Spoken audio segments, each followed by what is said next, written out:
Assalamu alaikum dear students. In this lecture we will discuss about rocket propulsion. ये हमारा chapter number 2 का very last topic है। अगर आपने इससे पहले प्रीवियस लेक्चर्स नहीं देखे हुए तो पूरा हमारी प्लेलिस्ट के अंदर अवेलेबल है लेक्चर्स, आप उनको लाजमी देख लीजिए। डियर स्टूडेंट्स, इस लेक्चर में हम सीखेंगे रॉकेट प्रोपल्जन के अबाउट। अब सबसे पहले हमने एक सिंपल एग्जांपल से आगाज़ करना है कि रॉकेट क्या होता है। डियर स्टूडेंट्स, रॉकेट की एक वैसे तो बहुत ही कॉम्प्लेक्स वर्किंग होती है, लेकिन अगर आप इसको रियल लाइफ में थोड़ा सा रिलेट करना चाहें तो एक बैलून की आप एग्जांपल ले सकते हैं। जैसे आप एक बैलून में एयर फिल करें और आप जैसे ही उस बैलून को रिलीज करेंगे तो बैलून की जो नोजल है जो डाउन साइड होगी वहाँ से गैसेस बहुत स्पीडीली डाउनवर्ड इजेक्ट हो रही होती हैं और एज अ रिजल्ट बैलून जो है ये ग्रेजुअली अपवर्ड मूव करना शुरू कर देता है। रॉकेट बॉडी भी बिल्कुल इसी तरह वर्क करती है। इसके अंदर प्रॉपर हम फ्यूल यूज कर रहे होते हैं और बहुत ही फास्ट रेट में जो गैसेस हैं वो एग्जॉस्ट होती हैं। वो गैसेस एक बैकवर्ड एक्शन जनरेट कर रही होती हैं।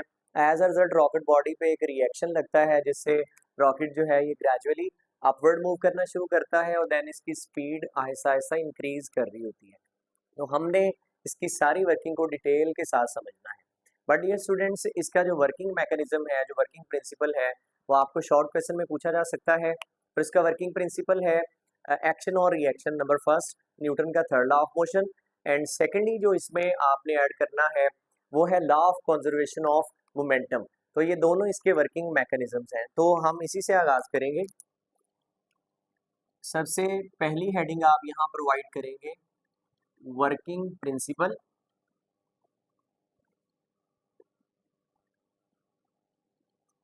जी dear student, number 1 working principle इसका होगा law of conservation of momentum. Total momentum of a system is always remains conserve. And secondly Newton's का third law of motion. Newton's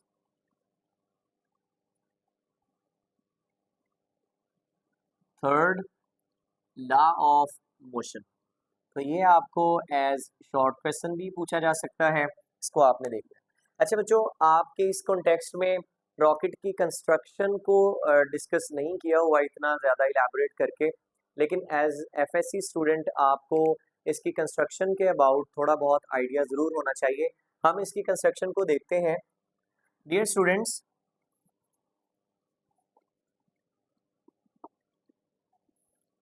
construction अगर आप इसकी देखें तो हम इसको बॉटम टू टॉप डिस्कस करेंगे डिफरेंट पॉइंट्स की फॉर्म में। सबसे पहले आप देखिए यहाँ ये गैसेस डाउनवर्ड बहुत ही फास्ट रेट में इजेक्ट हो रही हैं, तो इस पार्ट को नोजल बोला जाता है। तो नंबर 1 पार्ट है नोजल। सेकेंडली देखिए, अब नोजल से गैसेस तभी इजेक्ट होंगी, इसका मतलब है ऊपर कहीं गैसेस जो हैं ये एक्सपेल होके आ रही हैं और कोई इसमें कंबस्शन चैम्बर होगा। जैसे तमाम व्हीकल्स में, तमाम गाड़ियों में एक कंबस्शन चैम्बर होता है जहां गैसेस प्रॉपर कंबस्शन प्रोसेस से गुजर रही होती हैं। तो second one is combustion chamber. अब ये बच्चों नोजल पार्ट हो गया। Second one is combustion chamber. यहाँ पे गैसेस जो हैं ये कंबस्शन प्रोसेस से गुजर रही हैं। और एक चीज बहुत इंपॉर्टेंट है कि कंबस्शन चैम्बर में गैसेस आ कहाँ से रही हैं। डेफिनेटली इसके ऊपर कहीं होगा fuel tank. So this is our next part के नेक्स्ट है फ्यूल टैंक। अच्छा, इसके बारे में आपको थोड़ी सी इंफॉर्मेशन होनी चाहिए कि फ्यूल टैंक जो रॉकेट बॉडी होती है पूरी, इसका 80% जो है फ्यूल होता है रॉकेट बॉडी में, और 20% वो सामान होता है जो रॉकेट की हेल्प से हमने स्पेस में पहुंचाना होता है, जैसे सेटेलाइट्स हैं या साइंटिस्ट हैं। तो ये 20% जस्ट वो मैस होता है, यानी कि 80% फ्यूल होता है रॉकेट बॉडी। ये आपको एज एमसीक्यू पूछा जा सकता है। और डियर स्टूडेंट्स, जो इसमें फ्यूल यूज होता है वो फ्यूल होता है जी in the form of liquid और सॉलिड हाइड्रोजन, यानी कि लिक्विड या सॉलिड फॉर्म में हाइड्रोजन गैस को यूज किया जाता है। अच्छा, इसी तरह नेक्स्ट आप देखिए फ्यूल टैंक। अब आपको पता है रॉकेट बॉडी ने स्पेस में जाना है, तो स्पेस में हवा मौजूद नहीं होती या ऑक्सीजन नहीं होती, और ऑक्सीजन की अवेलेबिलिटी बहुत ज़रूरी है। उसके बगैर ये जो कंबशन प्रोसेस है ये कंटिन्यू नहीं हो पाएगा। सो डियर स्टूडेंट्स, फ्यूल को कंबशन प्रोसेस तक लेके जाने के लिए वी नीड अ टैंक जो प्रोवाइड करेगा इसको oxygen. So this is oxidiser tank. सो ये हमारा नेक्स्ट पार्ट है, ऑक्सीडाइजर टैंक, और इसमें भी हम लिक्विड फॉर्म में ऑक्सीजन यूज करते हैं। अच्छा बच्चों, इसके बाद हमारा जो नेक्स्ट पार्ट है, इसमें सारा ये फ्यूल ही अवेलेबल होता है, और सबसे टॉप वाला जो पोर्शन है इसको बोला जाता है पेलोड। अब पेलोड किसको कहते हैं? यहाँ पे वो एक्स्ट्रा सामान या सैटेलाइट जो हमने लेके जाने होते हैं वो मौजूद होते हैं। सो डियर स्टूडेंट्स, ये इसकी कंस्ट्रक्शन के रिगार्डिंग कुछ चीज़ें ये आपको लाजमी पता होनी चाहिए। नेक्स्ट पार्ट में हम ये देखेंगे कि हमारा जो रॉकेट बॉडी है ये कितना फ्यूल कंजम्पशन करती है इन 1 सेकेंड। तो नेक्स्ट हम देखेंगे फ्यूल कंबशन। फ्यूल कंबशन जो है बच्चों, इसमें ये बहुत इंपॉर्टेंट एमसीक्यूज हैं। याद रखिए 10,000 किलोग्राम पर सेकंड, ये है रेट ऑफ कंबशन।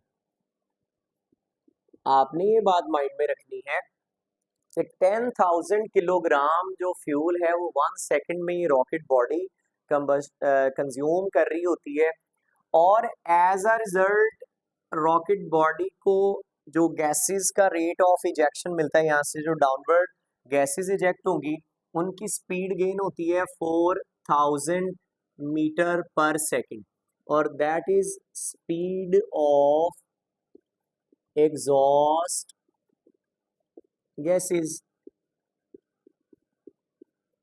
ये बच्चों इतनी स्पीड से गैसेस डाउनवर्ड इस नोजल से, मतलब आप देखिए कि rocket body in 1 second 10,000 kilogram का फ्यूल कंज्यूम करती है, और एज अ रिजल्ट यहाँ जो गैसेस हैं ये 4,000 मीटर पर सेकंड की स्पीड से डाउनवर्ड निकलेंगी, और as a result rocket body को एक अपवर्ड थ्रस्ट मिलना शुरू हो जाता है।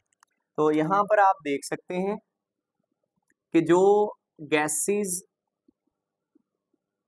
एग्जॉस्ट हुई हैं फ्रॉम नोजल, ये क्या जनरेट कर रही हैं? ये एक बैकवर्ड मोमेंटम जनरेट कर रही हैं। So it generates backward momentum.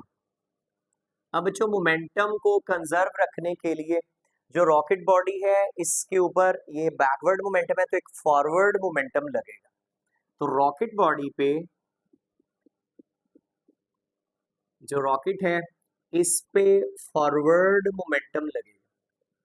सो ये बच्चों law of conservation of momentum और एक्शन और रिएक्शन कॉन्सेप्ट यहाँ पे हमारा कवर हो गया।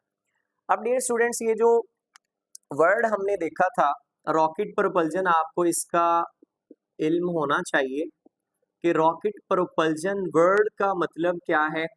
ये जस्ट आपको इंफॉर्मेशन होनी चाहिए बच्चों। ये कॉम्बिनेशन है 2 लैटिन वर्ड्स का। इसमें ये जो फर्स्ट वर्ड है यानी कि रॉकेट बॉडी का तो मैंने आपको बता दिया एक, लेकिन ये जो प्रोपल्जन वर्ड है it is a combination of 2 words, that is pro and peller. ये 2 वर्ड कॉम्बिनेशन है। प्रोपेलर से वर्ड निकला है प्रोपल्जन। इसका मतलब क्या होता है बच्चों? प्रो का मतलब होता है फॉरवर्ड, और पेलर का मतलब होता है टू डिराइव। अब डियर स्टूडेंट्स, यहाँ से मीनिंग बहुत क्लियर है कि रॉकेट बॉडी को सामने की तरफ लेके चलना, यानी कि इस पूरे वर्ड का ये मतलब बनता है टू डिराइव फॉरवर्ड। बच्चों, ये प्रोपेलर जो है ये बोट प्रोपेलर्स भी होते हैं, जैसे जो पानी के अंदर चलने वाली बोट्स हैं उनमें प्रोपेलर टैंक्स लगे होते हैं, वो बैकवर्ड मोमेंटम जनरेट करते हैं, एज अ रिजल्ट बोट सामने बढ़ रही होती है। तो ये वही कॉन्सेप्ट यहाँ पर भी यूज हुआ है। सो यहाँ तक कुछ जनरल इंफॉर्मेशन आपके साथ शेयर हो चुकी है। अब देखिए, जो रॉकेट बॉडी है इसकी जो मोशन है ये इतनी सिंपल नहीं होती, यानी कि क्योंकि बहुत ज्यादा इसका वेट होता है, तो इसको हमारा ये टारगेट होता है कि जैसे जैसे rocket body Aahista Aahista raise हो जमीन से ऊपर जाए, तो वैसे वैसे इसकी स्पीड में भी इजाफा हो जाए, यानी कि वो एक्सेलरेटेड बॉडी बनी रहे। क्योंकि हमारा ये टारगेट होता है कि हमने इसको अर्थ के ग्रेविटेशनल जोन से बाहर भेजना है, या इसको आपने बहुत ज्यादा हाइट तक भेजना होता है। ड्यू टू दैट रीजन हमारी ये रिक्वायरमेंट होती है कि रॉकेट बॉडी ऊपर भी जाए और इसकी स्पीड में भी इजाफा हो। अब इसके लिए रॉकेट बॉडी में एक तो मैंने आपको बता दिया कि बहुत ही पावरफुल फ्यूल यूज किया जाता है इन द फॉर्म ऑफ लिक्विड और सॉलिड हाइड्रोजन। सेकेंडली, जो चूंकि रॉकेट बॉडी बहुत ही हैवी होती है, इसमें अभी तो रिसेंटली 5 स्टेज रॉकेट्स का भी यूज किया जाता है, लेकिन ये मल्टी स्टेज रॉकेट्स का भी यूज जो है ये रिसेंटली, मतलब इनिशियली ये पहले हुआ है, अभी 5 स्टेज रॉकेट यूज हो रहे हैं। 5 स्टेज का क्या मतलब होता है, इसको समझिए जरा बच्चों। रॉकेट बॉडी के अंदर उन्होंने 5 स्टेजेस में फ्यूल भरा होता है, लाइक पहला हिस्सा, इस तरह दूसरा, तीसरा, चौथा और पांचवा हिस्सा। मल्टी स्टेज रॉकेट्स में 2 लेवल में फ्यूल भरा होता है, और इसके साथ एक्स्ट्रा प्रोपेलर रॉकेट्स भी लगाए जाते हैं। मतलब इस रॉकेट बॉडी को ऊपर लेके जाने के लिए एक्स्ट्रा प्रोपेलर रॉकेट्स भी लगाए होते हैं इस तरह से। देखिए, इसी बॉडी के साथ छोटे रॉकेट्स भी अटैच किए जाते हैं ताकि ये रॉकेट को इनिशियली हेल्प आउट करें और इसको अपवर्ड ले जाने में हेल्प करें। बच्चों, ये एक्स्ट्रा प्रोपेलर रॉकेट्स भी इसके साथ अटैच किए जाते हैं इसकी हेल्प करने के लिए। अब होता ये है कि जैसे जैसे रॉकेट बॉडी अपवर्ड जा रही होती है, इनिशियली ये रॉकेट्स भी साथ इसको अपवर्ड फोर्स प्रोवाइड कर रहे होते हैं। अब बच्चों, जब ये कुछ हाइट पर चला जाता है, इन रॉकेट्स का काम खत्म हो जाता है, तो ये यहाँ से डिस्कार्ड हो जाते हैं, सेपरेट हो जाते हैं, जिससे रॉकेट बॉडी का वेट थोड़ा रिड्यूस हो जाता है, यानी कि मास इसका कम हो जाता है। और इसको रॉकेट्स को ऐसी जगहों पे लॉन्च किया जाता है, यानी लॉन्च पैड ऐसी जगहों पे बनाई जाती है जहां आबादी ना हो, ताकि ये एक्स्ट्रा प्रोपेलर टैंक्स जब बहुत ज्यादा हाइट पे नीचे गिरे तो ये किसी को डैमेज ना कर सके, यानी कि इसको समंदर वाले एरिया के करीब कहीं लॉन्च किया जाता है। अब आप देखिए, ये एक्स्ट्रा प्रोपेलर टैंक्स ये अपना काम खत्म करेंगे, ये सेपरेट हो जाएंगे। इसके बाद बच्चों, ये मेन जो फ्यूल टैंक होगा ये कंबशन प्रोसेस से गुजर रहा होगा, फिर ये कुछ हिस्सा ऊपर जाके ये इतना पार्ट यहाँ से सेपरेट हो जाएगा, फिर उसके बाद बच्चों नेक्स्ट पार्ट कंबशन प्रोसेस से गुजरना शुरू हो जाएगा। यानी कि आप ये देखेंगे कि जो जो पार्ट फ्यूल टैंक का अपना काम करता जाएगा और वो वैसे वैसे रॉकेट बॉडी से सेपरेट होता जाएगा, डिस्कार्ड होता जाएगा। अब जब वो डिस्कार्ड होगा तो रॉकेट बॉडी का मास कम होना शुरू हो जाएगा, और जब मास कम होगा तो इसके एक्सेलरेशन में कॉन्टिन्यूसली इजाफा होना शुरू हो जाता है। सो दैट्स हाउ हम प्रॉब्लम ऑफ मास को टैकल कर लेते हैं और रॉकेट का एक्सेलरेशन बहुत ज्यादा गेन होना शुरू हो जाता है। तो हमारा रिक्वायर्ड जो टारगेट है वो इस तरह से अचीव होता है। तो अभी हम देखने जा रहे हैं प्रॉब्लम ऑफ एक्सेलरेशन या एक्सेलरेशन इन द रॉकेट।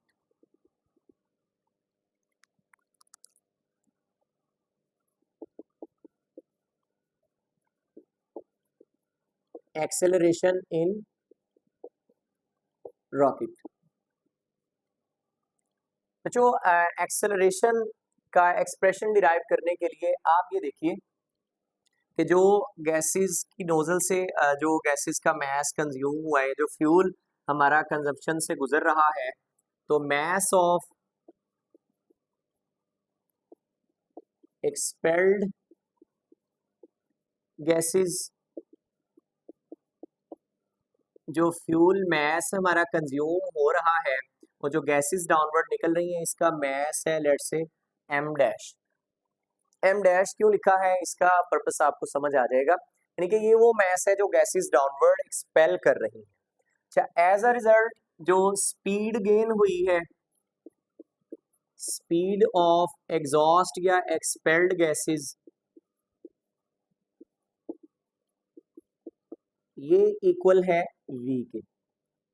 अब आप देखिए बच्चों, हम अगर देखें तो इनिशियली रॉकेट बॉडी और इसमें से कोई गैसेस इजेक्ट आउट नहीं हो रही होती, मतलब लॉन्चिंग से जस्ट पहले की सिचुएशन वो इनिशियल होगी। और जब आप इससे प्रॉपर देखेंगे कि ये अपवर्ड मूव करना शुरू हुआ है तो वो फाइनल सिचुएशन होगी। तो इनिशियल मोमेंटम जो है रॉकेट का ये तो जीरो होगा। जीरो होने की वजह कि इनिशियली ना रॉकेट बॉडी मूव कर रही है ना ही गैसेस एक्सपेल हो रही होती है, so initial momentum is equal to zero. But जो फाइनल मोमेंटम है ये किसकी इक्वल होगा बच्चों? देखिए m dash mass eject out हो रहा है और v इसकी वेलोसिटी है, so that is the expression of final momentum. इसी तरह बच्चों आप यहाँ पर देखिए, चूंकि ये जो इनिशियल और फाइनल मोमेंटम का चेंज है ये कुछ टाइम में आया है, तो rate of change of momentum को हमने जो रिलेशन पढ़ा हुआ है सेकंड लॉ ऑफ मोशन और मोमेंटम का, उसको हम यहाँ पे यूज करेंगे। इसको according to the relation of force and momentum. बच्चों ये रिलेशन हमने एक पढ़ा हुआ है, अकॉर्डिंग टू दैट रिलेशन जो फोर्स एक्ट कर रही होती है इक्वल होती है rate of change of momentum के मीन टू से आप इसे लिख सकते हैं final momentum minus initial momentum divide by time, इस तरह से लिखेंगे आप। अब अगर आप इसको देखें, ये हम बात कर रहे हैं जो गैसेस एक्सपेल हो रही हैं, ठीक है, जो गैसेस एक्सपेल्ड आउट हो रही हैं हम उनकी बात करें क्योंकि एक्सप्रेशन उसी के लिए चल रहा है। तो ये आपको मिलेगा relation F gases equals final momentum of the system is m dash v minus initial momentum is zero and time t as it is आप लिखेंगे। आप इसे यूं लिख सकते हैं m dash divide by t into v।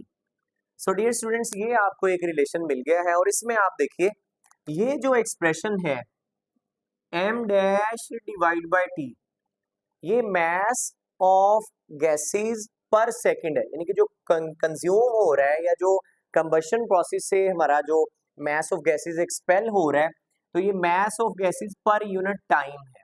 तो इसको कहते हैं आप रेट ऑफ कंबशन। तो इसको सिंपली यूज किया जाएगा, ठीक है, m dash divide by t को आप m से रिप्लेस कर दीजिए। सो देखिए जो f गैसेस के लिए रिजल्ट आपको मिला है ये इक्वल आ गया, हम m डैश बाय t की रिप्लेसमेंट कर रहे हैं m से, सो ये आ गया m इंटू v। सो ये वो बच्चों फोर्स है जो गैसेस एक्सर्ट कर रही हैं। अब देखिए बच्चों इसका ये हो गया एक्शन, क्योंकि गैसेस डाउनवर्ड जो है ये एक फोर्स एक्सर्ट कर रही है। रिएक्शन फोर्स ये है according to third law of motion, rocket body पे भी फोर्स लगेगी एफ रॉकेट, ये किसके इक्वल है? देखिए रॉकेट बॉडी का जो मास है ये कैपिटल एम यानी कि लार्जर मास है, इसको आप कैपिटल एम से रिप्रेजेंट कर लीजिए। और रॉकेट बॉडी में जो एक्सेलरेशन प्रोड्यूस हुआ है इसको आप स्मॉल ए से लिख सकते हैं। अब ये आपको दो इक्वेशंस मिल गई, लेट्स से इसको इक्वेशन 1 कह लीजिए और ये इक्वेशन 2 है। अब according to third law of motion हम ये बात जानते हैं कि गैसेस जितना एक्शन जनरेट करेंगी उतना ही रिएक्शन मिलेगा। तो इसको हम यहाँ पे कवर करेंगे। देखिए according to third law of motion जितना गैसेस ने डाउनवर्ड फोर्स एक्सर्ट की है इतनी ही बैकवर्ड यानी कि रिएक्शन फोर्स लगेगी। तो आप इन दोनों को इक्वल रखेंगे बाय 1 एंड 2, तो गैसेस के लिए जो रिजल्ट है ये है m into v and rocket के लिए जो रिजल्ट है वो है m इंटू स्मॉल a। अब डियर स्टूडेंट्स यहाँ से आप इसका एक्सेलरेशन का एक्सप्रेशन निकाल सकते हैं। ए हमने फाइंड आउट करना है, सो ए इस साइड पर रहेगा, ये कैपिटल एम इधर डिवाइड हो जाएगा, so M divide by capital M into V, that is the final expression of acceleration in the rocket. अब यहाँ से आप देख सकते हैं कि जो एम मैस है रॉकेट का, ये जैसे जैसे ये एक्स्ट्रा प्रोपेलर टैंक्स और एक्स्ट्रा फ्यूल टैंक्स रिमूव हो जाएंगे, मैस डिक्रीज होगा। यहाँ से अगर आप देखें, acceleration of the rocket is inversely proportional to capital M. अब जैसे जैसे मैस डिक्रीज होगा वैसे वैसे रॉकेट बॉडी का एक्सेलरेशन भी इंक्रीज होगा। सो इन दैट वे हमारा जो रॉकेट है ये जैसे जैसे मूव कर रहा होता है इसके एक्सेलरेशन में इजाफा होना शुरू हो जाता है। बच्चों यहाँ आपको एक एमसीक्यू भी पूछा जा सकता है कि as rocket body moves upward its acceleration, तो डेफिनेटली आप कहेंगे इंक्रीजेस, क्योंकि मास डिक्रीज हो रहा है तो इसका जो एक्सेलरेशन है ये कॉन्टिन्यूसली इंक्रीज होता है जब रॉकेट बॉडी अपवर्ड मूव करती है। सो डियर स्टूडेंट्स, यहाँ तक आपका ये टॉपिक कंप्लीट हो चुका है। नेक्स्ट लेक्चर में हम इंशाल्लाह एक्सरसाइज के शॉर्ट क्वेश्चंस कवर करेंगे। तब तक के लिए अल्लाह हाफिज़।